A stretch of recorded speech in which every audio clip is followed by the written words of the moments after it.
Shifted channel where we help educators improve instruction, strengthen classroom practice, and increase student achievement through practical research-based strategies. Every week, I share tools, strategies, and professional learning design for teachers, instructional coaches, and school leaders. Today, we're talking about one of the most powerful instructional practices you can use in your classroom, formative assessment. If you've ever wondered whether your students are actually learning during your lesson, this video is for you. Summative and formative assessments are not the same thing. Summative assessment looks back. It tells us what students learned after instruction is over. Formative assessment looks forward. It helps us improve learning while instruction is still happening. So summative may tell us where students are, but formative helps us decide what to do next. That's why strong teachers don't wait until the end to check for understanding. They gather evidence during the lesson, adjust instruction, and keep learning moving forward. Formative assessment is powerful because it helps teachers answer 3 essential questions throughout every lesson. Where are my students now? Where do they need to go? What should I do next to help them get there? Without this information, we're teaching based on assumptions. With formative assessment, we're teaching based on evidence.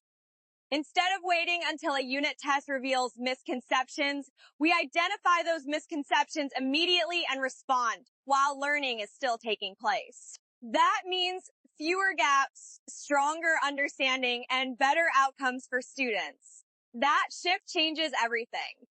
Students grow because formative assessment makes learning visible.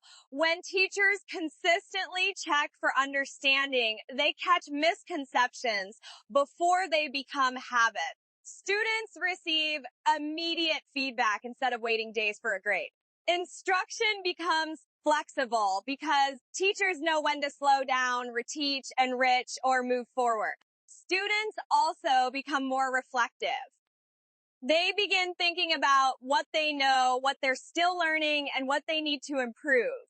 Over time, this builds confidence because success is measured through continuous growth instead of one high-stakes assessment. Perhaps most importantly, formative assessment creates more engaged learners. Students become active participants instead of passive observers. One of the biggest misconceptions is that formative assessment has to be a quiz. It doesn't every day. Teachers use formative assessment without even realizing it. It might be asking strategic questions using think, pair, share, having students respond on whiteboards, collecting exit tickets, running a quick classroom poll, listening to student discussions, reading quick writes, reviewing graphic organizers, using student self-assessments, providing peer feedback, holding individual conferences, or simply observing students as they work independently or collaboratively.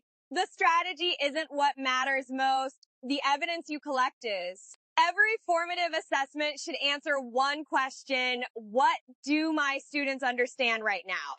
Effective teachers don't just teach, they teach, check for understanding, analyze the evidence, adjust instruction, and then check again. That's the instructional cycle. Notice that assessment isn't the end of instruction. It's built into instruction. The information you collect should guide your next instructional decision. That's what makes formative assessment so impactful. The research supports this practice. Educational researcher Hattie identifies formative evaluation as one of the highest impact influences on student achievement. His work reminds us that learning improves when teachers consistently gather evidence, provide feedback, and adjust instruction based on what students actually need. In other words, great teaching isn't about delivering content, it's about responding to evidence of learning. So if you remember one thing from today's video, let it be this. Formative assessment is the intentional process of collecting evidence of student learning during instruction, so teachers can make immediate decisions that improve learning before it's too late. The goal is not to assign a grade. The goal is to ensure every student receives the support they need to achieve mastery. When teachers use formative assessment consistently, instruction becomes more responsive, students become more engaged, and learning becomes more meaningful. Thank you so much for watching.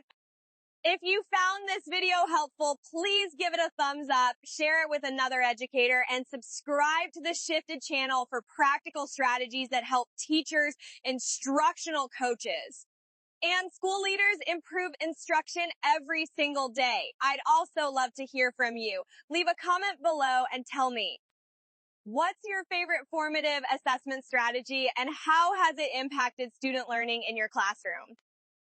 Until next time, keep supporting teachers, improving instruction, and impacting students. I'll see you in the next video.